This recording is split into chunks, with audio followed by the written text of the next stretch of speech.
乌军袭击俄工厂，切断俄军生产线。乌军前线训练遭遇俄军导弹袭击，美军转变态势，川普想撤离驻韩美军。普京表示没有安全感，继续延伸安全缓冲区。我们一个个来看。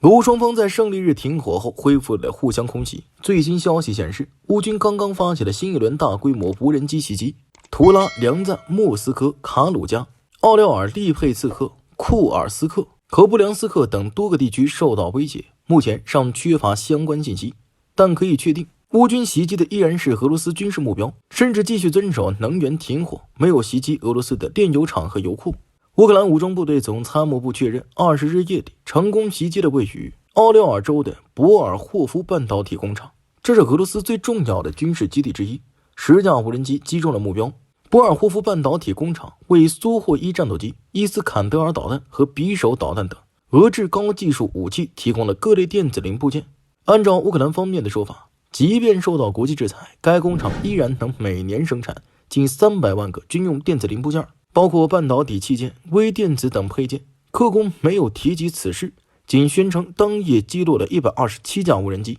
但美国国家航空航天局的卫星照片显示，在袭击发生后，博尔霍夫半导体工厂着起了大火。乌克兰军队频繁对俄军事目标发起攻击，面临的一个重大挑战就是俄罗斯军队设置的预警网，尤其是在黑海上空。乌克兰安全局发布了一段视频，显示对俄军控制的伯伊科平台进行联合海空打击。该平台部署有预警雷达等探测和防御武器设备。乌克兰安全局出动了多艘无人艇，这些无人艇不仅自身携带武器，或对平台发起自杀式攻击，而且其中至少有一艘无人艇扮演了母舰角色，放飞了无人机。无人机实施监控攻击过程，很可能还直接参与了攻击。乌克兰军队装备的无人艇越来越多样化。俄军同样在袭击乌克兰境内目标，并不仅限于军事目标。在最新的一系列袭击事件中，俄军发射自杀式无人机，至少对苏梅市的工业设施发起了7次攻击。攻击导致工业设施和电力线路受损，部分市区停电停水。而在库皮扬斯克，俄军不断发起炮击和轰击。最新一次轰炸中，俄军投掷的制导炸弹炸毁了一栋3层楼的入口。这里需要特别提一件事，当地时间4月20号，俄军发射伊斯坎德尔 M 弹道导弹，击中了位于苏梅州绍斯特卡城的一个训练场。俄军称，此次打击杀伤了乌军第1领土防卫旅约70人，另外摧毁了一处弹药库和10辆车。对于此次打击，乌克兰方面是承认的，但否认了损失情况。详细情况咱们接着往下看。绍斯特卡城的这一处训练场并不在大后方，并距离俄乌边境最近只有42公里，在这一距离上显然谈不上安全。毕竟乌军在苏梅方向已经吃了多次集中打击的亏，怎么还能出现这种前线聚集的情况？其实这个原因倒也不是很难理解，因为绍斯特卡城距离苏梅的核心战场有130公里，可能正是因为感到远离战区，所以乌军还是照常在训练场集中训练。按理说这里很安全，不在俄军的视野中。那俄军又是怎么打到这里呢？原来在绍斯特卡城东区有乌军的一处兵工厂，虽然不大，但俄军讲究个雨露均沾，也照顾了这个兵工厂。后续为了防止乌军后续复产，也会派无人机回来瞧瞧，看看有没有必要再炸一次。这一看不得了，正是在这段时间里发现了乌军训练场，结果就是一发伊斯坎德尔导弹。从某种角度来说，这波被炸的乌军多少是有些倒霉的。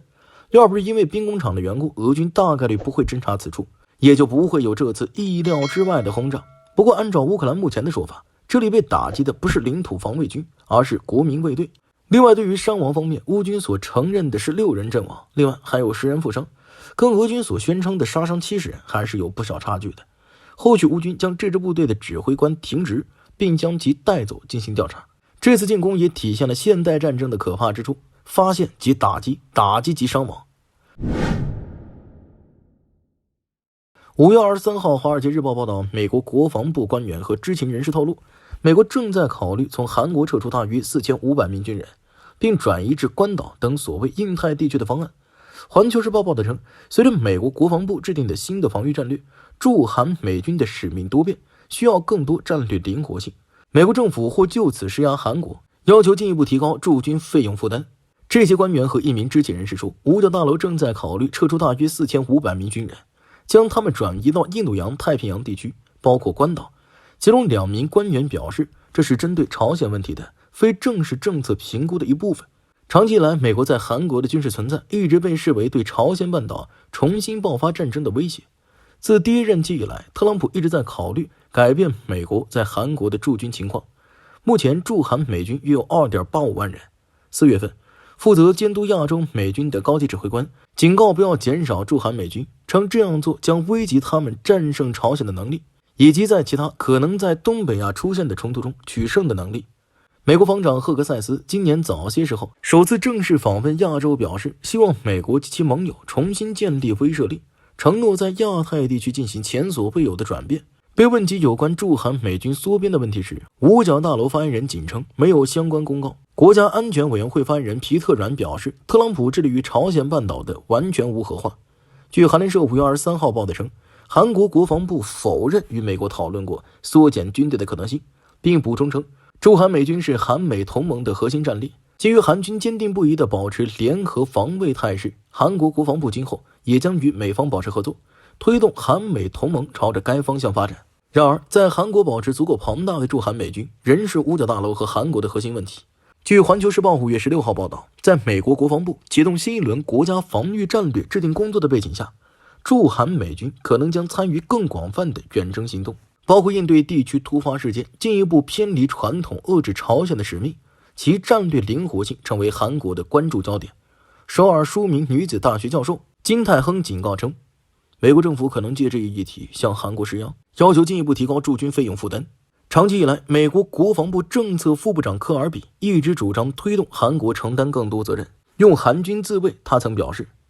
正如我反复指出的那样，我不赞成从韩国撤军，而是支持重组驻韩美军。韩国时报评论称，美国军事资源有限，随着军队萎缩，全球需求不断增加，当前五角大楼必须优化其驻军的部署位置和方式，永久部署越来越不切实际。美国更倾向于轮换部署，以应对新的威胁、预算压力和不断变化的战争性质。韩国只是其中一部分，需要以更灵活的韩美同盟应对这一变化。5月23号，俄罗斯总统普京表示，俄军决定在俄乌边境地区设立安全缓冲区，并立刻着手解决这一方案。据俄罗斯总统网站消息，普京在与政府成员举行的工作会议上表示，库尔斯克州及其他靠近前线的边境地区居民现在需要额外支持。他指示制定一个全面计划，以尽快恢复库尔斯克、别尔哥罗德和布良斯克等遭受乌克兰军队袭击的地区，并提供必要的财政和物质资源，但他没有透露缓冲区的具体位置或范围。与此同时，乌克兰外交部发言人泰西表示，普京关于决定在与乌克兰边境建立安全缓冲区的言论，清楚证明了俄罗斯才是和平努力的阻碍，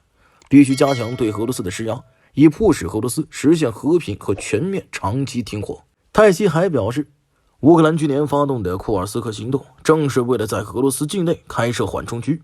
好了，今天的新闻就说到这儿吧，我是大兵，我们下期节目再见。